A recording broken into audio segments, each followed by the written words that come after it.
Everyone, it's end of week news, Friday the 13th. If you celebrate it, today's the day for you. Sunday marks the 50th anniversary of the world's reserve currency leaving the gold standard and going full fiat.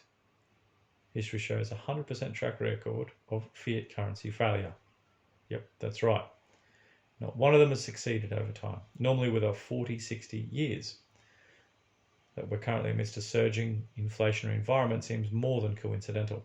Today, in the context of last night's PPI print, we look to history for where to from here.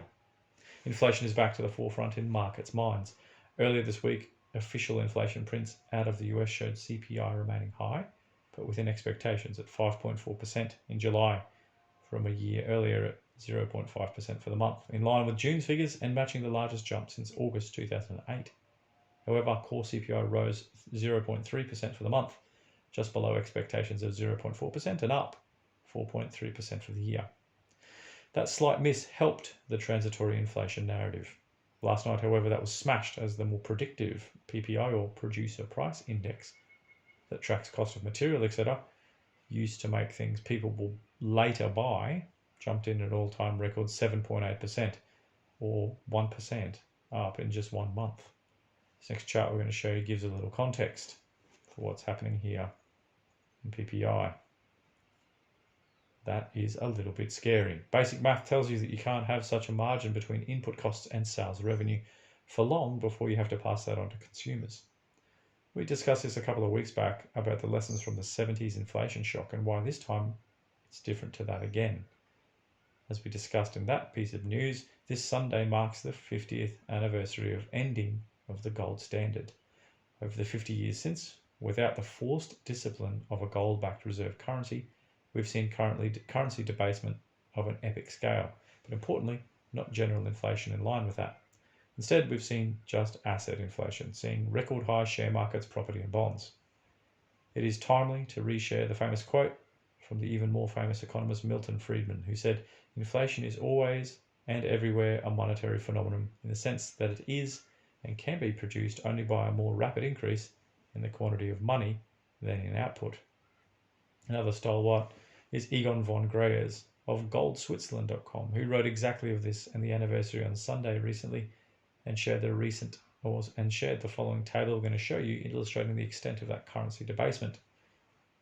Is that table here, just for some context. That looks pretty ugly. From 1971 to 2011, the growth seems modest at a compound annual growth rate, or CAGR, of 6%. If the dollar purchasing power declined by the same rate, it would lead to prices doubling every 12 years.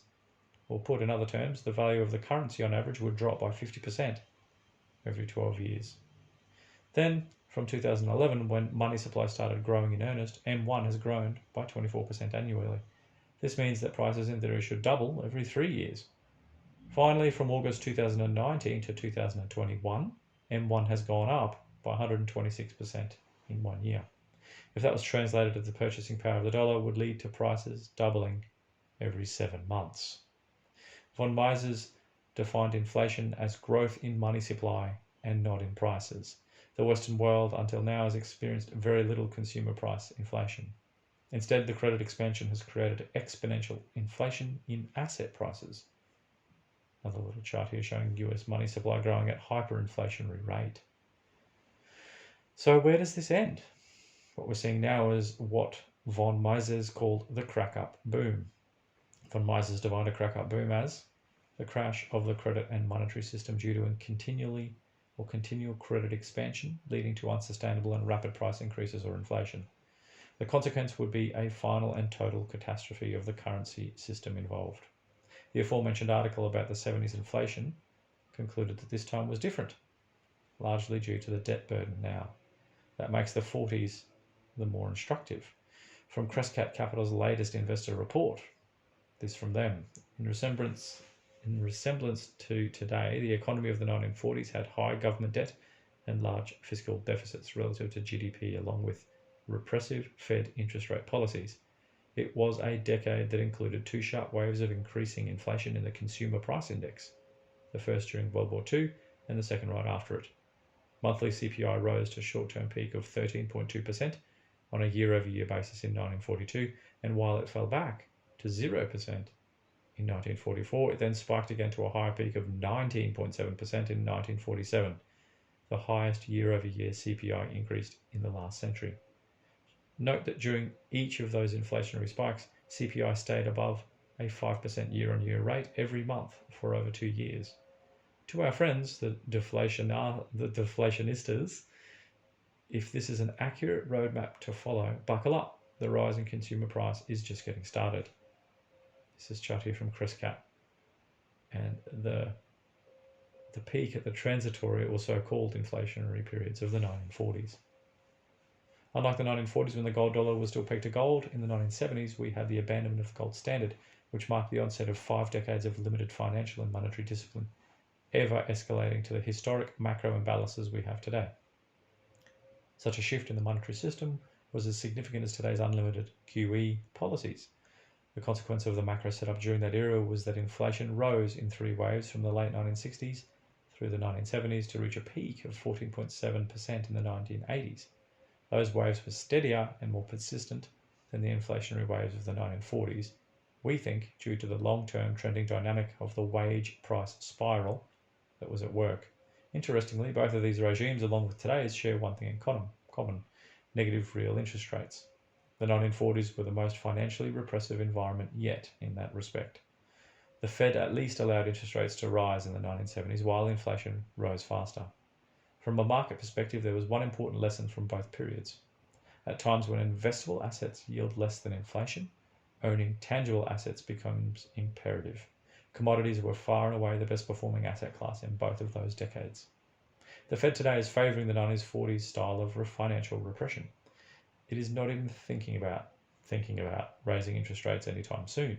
The definition of financial repression is deliberate government and Fed policies that result in savers earning returns below the rate of inflation. The purpose of it is to inflate away excessive debt burdens, especially at the government level. As a result, we're experiencing the loosest monetary policy of all time today. Meanwhile, the valuation of the stock market, which is highly dependent on the suppression of the cost of capital, far exceeds the periods of the 1940s and 70s. Using Robert Shiller's cyclically adjusted price to earnings ratio as a gauge, we are at 38.3 times today. That is more than double what we saw during the most overvalued levels reached during those 2 decades specifically. Even more significantly, the market cap of US stocks relative to nominal GDP is by far greater than any other time in history. The levels of overall debt are materially higher. Total debt, including private and public, as a percentage of GDP, is almost double the size of the 1940s and 70s. Is the US equity valuations in the 40s, 70s, and today, for perspective. Crescat go on further to add address to the transitory inflation argument or narrative. While some people like to say that the inflation rate will accelerate in a steady fashion, we believe this line of thinking is utterly wrong. Macro forces are cyclical. As inflation becomes gradually the prevailing narrative, households and businesses act accordingly, creating a vicious cycle that can result in surprising surges in the cost of living that ebb and flow. Let's return to that 1970s case study here. From 1965 to 1980, the US economy experienced 3 inflationary waves that built on themselves, becoming progressively larger as time went on. Note how CPI made higher highs and higher lows, marking a persistent 15-year trend of a rising annualized inflation rate. This historic fact is exactly the opposite of what is implied by the popular inflation is transitory narrative today. That idea implicitly promotes a concept that inflationary cycles are short-term and mean reverting rather than long-term and trending. Those years were marked by fierce counter shifts in monetary and fiscal policies that repeatedly changed focus from fostering economic growth to strongly fighting inflation. As a result, financial markets experienced one of the most volatile boom and bust periods in history. At that time, the Fed was fortunate to be able to raise rates without triggering a debt crisis. It's a very different setup today.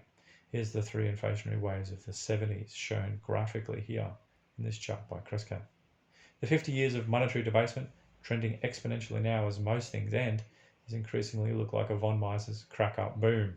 Ergon von Greyers concluded his article as follows, and we will post it in full on Sunday this week to mark this auspicious occasion. It's from him. In the coming collapse of the monetary system, wealth preservation will be critical. Physical gold and silver has a proven record in history as the ultimate form of wealth preservation.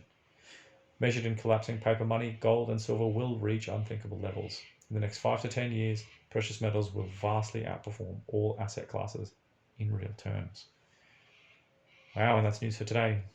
Pretty long one. Hopefully you made it all through. If you did, give us a like, maybe even a share, just to help our grow our little audience here with Ainsley. Jump over to anzbullion.com.au for all things physical. I'm in Brisbane and Melbourne. anzwealth.com.au for all things crypto. Also another interesting economy there. Don't miss out on BTC and Ethereum and its current little movement that's happening. And goldsilverstandard.com, our own cryptocurrency built and backed by real gold and silver. Enjoy your Friday and weekend, everyone. Might catch you Sunday for a sneaky news and Monday for a normal news. Catch you then.